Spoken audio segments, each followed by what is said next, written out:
Assalamu алейкум. Достор, мен катталуучуларым кандайсыздар? Ден соолуктар жакшыбы?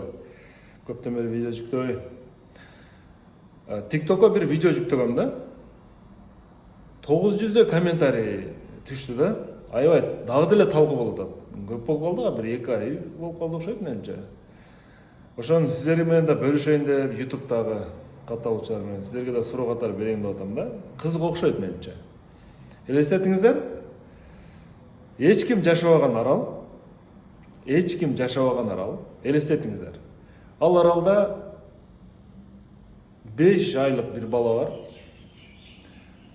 бар. 30 жаштагы сүйлөгөн, укпаган, мындай мүмкүнчүлүгү чектелген, сакоо деп койсок болот, ошондой киши бар. Сүйлөбөйт, бирок укпайт, бирок акыл эси жайында. Жана бир уй бар. Мисалы, уй дейлик. Ушул үчөөнөн башка эч ким жок. Ал аралдачы, баягы необитаемый остров деп коебуз го. Арадан жылдар өттү.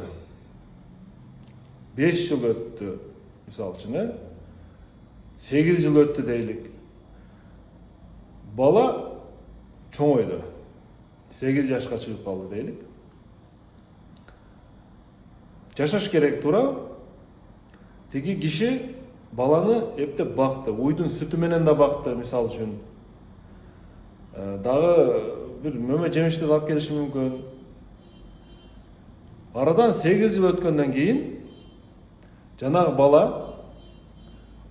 адамча сүйлөйбү, же уйча мөөрөп калабы?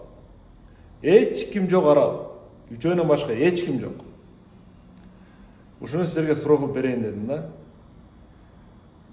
Жоопту комментарийге жазыңыздар. Сөз менин каналыма катталып коюңуздар, лайк басып коюңуздар, башкаларга бөлүшүп коюңуздар.